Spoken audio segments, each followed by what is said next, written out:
Hello there, I'm a day late reviewing 1984's The Terminator.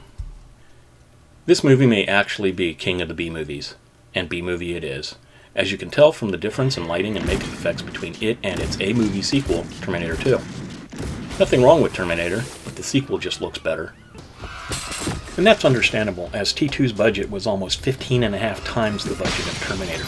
Quite the step up for Mr. Cameron.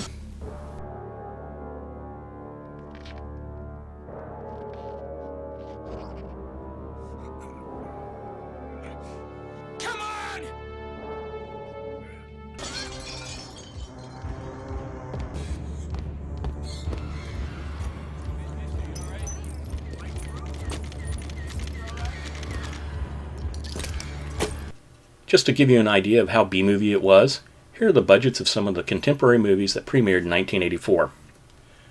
Ghostbusters was made for an estimated $30 million. Indiana Jones and the Temple of Doom was made for $28 million.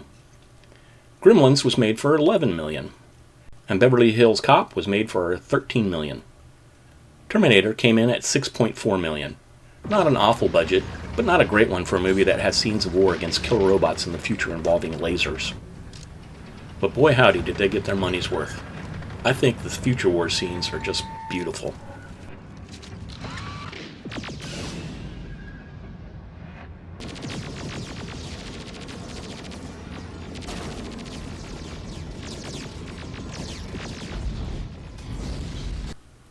So for the few of you out there that aren't familiar with the Terminator, it is the story of a robot called the Terminator sent from the future to kill Sarah Connor, the mother of humanity's savior, John Connor. Kyle Reese is a soldier from the future sent back to protect Sarah. Reese is faced with a number of problems, including at first, he doesn't know what the Terminator looks like since it is an infiltration unit and looks human. Underneath is an armored robot that is very tough to kill, even in the future with their more advanced weapons. And finally, everyone, including Sarah, thinks Reese's story is nuts. Then you're from the future too, is that right? Right. Right. The Terminator's problems aren't near as bad. Since it is from a post-apocalyptic future, it doesn't have much information on Sarah Connor, just that she lived in Los Angeles in the 1980s. So it gets a telephone book and looks up Sarah Connor. There are 3 listings, so the Terminator decides to kill all 3. After being stood up for a date, Sarah's eating pizza at a restaurant when the news comes on that 2 Sarah Connors have been killed. Sarah opens a phone book and finds out that she is next in line. Unfortunately, the phone there is out of order, so she decides to go elsewhere to find a working phone. She spots Reese waiting outside doing his best Napoleon imitation and ducks into a dance club a couple of doors down to call the police. However, before the police can get there, the Terminator finds her and tries to kill her.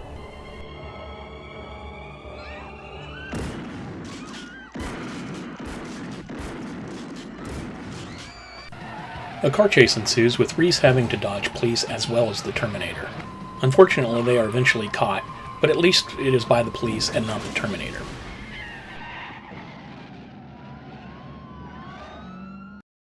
Reese is questioned by the police, who then get a psychologist to listen to him. Official pronunciation?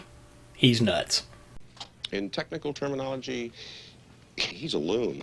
And the dude chasing him was wearing a bulletproof vest and high on PCP. Sarah takes some relief in that, and the police let her try to get some rest on the lieutenant's couch while they search for the psycho hunting her. They don't have to search long as the Terminator comes to them, and it is a bloodbath as it kills every cop in the precinct building.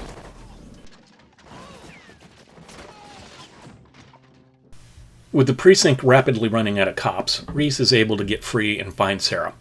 She decides he isn't as crazy as she was led to believe and decides to go with him. They make their escape in an AMC Gremlin, showing that this is indeed a B-movie. Later, the car runs out of gas and they hide in a drainage ditch and have some character moments. Reese tells her about the future. Sarah rails against the universe for putting her in this position.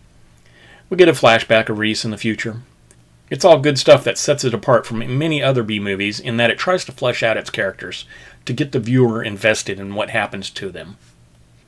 These are not just meat puppets for the villain to kill in a gruesome or humorous manner. While this is going on, the Terminator is going through Sarah's address book, looking for a lead on how to find Sarah when it comes across this page. Sarah and Reese find a hotel somewhere, and Reese gives her a gun while he makes a supply run. Sarah takes a shower and then calls her mom to let her know that she is okay. Unfortunately for her, Mom has already been killed, and she gives the Terminator her phone number to her room. It then calls the hotel to get their address. Reese returns to the hotel with the ingredients for plastic explosives and teaches Sarah how to make it. Meanwhile, the Terminator is moving up in the world when it comes to transportation. Back at the hotel, Sarah asks Reese if he has a girlfriend. He says no, that John gave him a photo of her and he memorized every detail of the picture. He then admits that he came across time for her, that he loves her. They kiss and then cue porno music.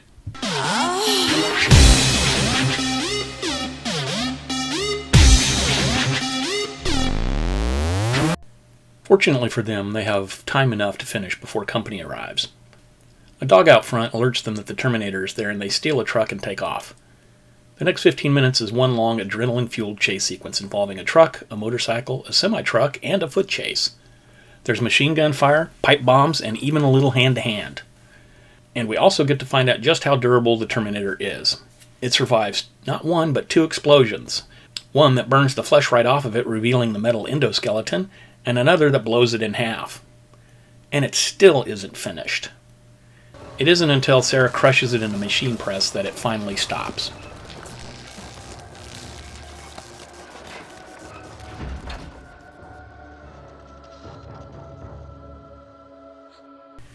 Reese doesn't make it, however. He's killed in the explosion that cuts the Terminator in half. We cut to a few months later. Sarah's heading down to Old Mexico to get away from the big cities and the impending Judgment Day. We see that she is pregnant and learn that Reese is the father of John Connor. While at a gas station, a child takes her picture and is the one that we will later see John give to Reese. The end. And there you have it, perhaps one of the best action/horror movies of all time, and not just of the 1980s. It's generally well shot with good performances, especially considering it was a guerrilla production, meaning that they would set up shots, get it in the can, and bail before the cops could show up to check for their non-existent filming permits.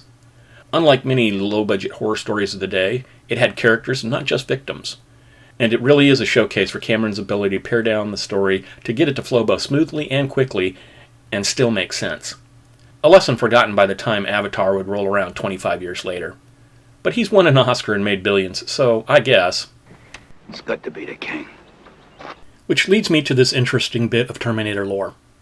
Long after I saw the movie, I read the story Soldier by Harlan Ellison. It's the story Ellison claims that James Cameron plagiarized to make the Terminator. Here's the introduction to the story that appeared in the collected works called Troublemakers, in which he relates the story of his threatened lawsuit against Cameron and Hemdale Pictures. Internet research shows that it never went to court, that Ellison was given an acknowledgement credit and a cash settlement. Cameron, for his part, says that the insurance company pushed the settlement on him, saying that they would come after him personally if they lost the suit, and being broke at the time, he agreed to it reluctantly. Now, it may be unfair to say all writers steal, but I think it is fair to say that they certainly take inspiration from those that came before. After all, there are only so many stories that you can tell, and that's why we have tropes. Let's take a quick look at Soldier and see if James Cameron was a plagiarist. The Outer Limits episode is about a soldier from the future named Corlo, who is about to come to blows with an enemy soldier, and somehow the two are accidentally hit by beams of light. Corlo travels back to 1965, where he is apprehended by the police and put in a psych facility, while the other soldier is stuck in this time-space vortex.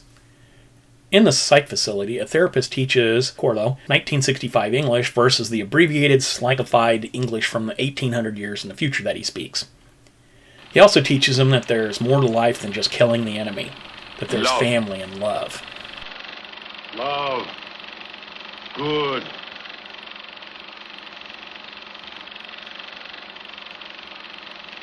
Hate. Hate. Hate bad. The therapist later brings him to meet his wife and kids. About this time, the enemy soldier arrives from the future and begins his hunt. Overwhelmed by all the new stimuli and situations, Corlo leaves the house and breaks into a gun store to arm himself. The therapist calms him down and takes him back to his house, reassuring him that everything is okay and that there's more to life than just killing the enemy. He gives the therapist the gun and everything appears to be okay when the wall catches fire and a hole appears.